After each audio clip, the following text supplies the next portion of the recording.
niečo také, v takéto veľkosti s tým, že donesiem ti to, alebo ti to pošlem, ak si niekde z ďalšia, tak to sa odobrí a potom sa ide na ten výrobný proces. No, to super. Čiže sa určí farba betónu, aký agregát dovnútra chceš, či chceš ten mramor, či chceš čokoľvek. Alebo len čistý betón.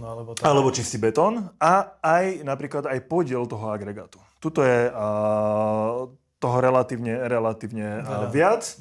Dá sa ešte viac, dá sa aj menej.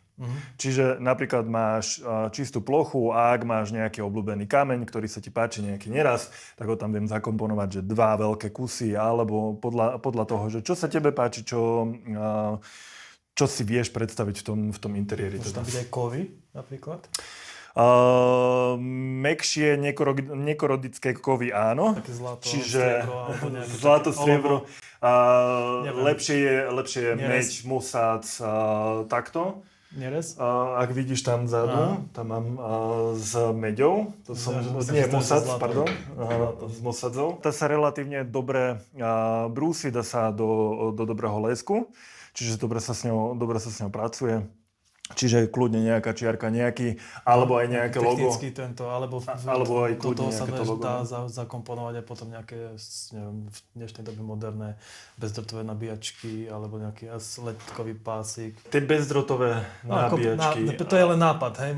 Dá sa to spraviť, samozrejme, len s tým, že v postprocese to tam dám. To je technické už vlastne. Hej, to už je potom, že nejakú tú tam je to záleží aj na príhodinku testovaní si tam spraviť a takto. Dá sa. Ten betón, neviem, ako by sa to presne správalo, ešte som to podľa mňa to je neskúšal. taký proces ako umývadlo, lebo som zo pár takých videí videl, ako a za pár tých procesov, ako liali si vlastne všelijaké stolíky a tak ďalej do kuchyne, do kúpeľky a tak ďalej. A v podstate tým pádom to je už špecifické na každého vlastne. Tak. A ešte musíme rátať s tým, že keby sa niečo stalo, tak potom potrebujeme vyriešiť problém opravy. Tak. Týchto zariadenia, keď budú zaliaté, tak asi tam sa už nikdy preto sa to nedá zalievať. Ale dá sa to furt spraviť. O 40 rokov sa budeme smiať, čo to máme tam za káble z toho. Ale v tej dnešnej dobe je to super normálne, ale o 40 rokov to sú debili, dali tam nejakú takú hlúposť a proste teraz sa to tak nerobí, energia je zo vzduchu. Takže ťažká budúcnosť. Ťažká budúcnosť. Čiže máme vzorku. Poslal si mi vzorku, ja som ju odsúhlasil. Teraz, keď chcem nejaký taký špeciálny vzor, predpokladám, že toto zo skrinky nevyrobíš.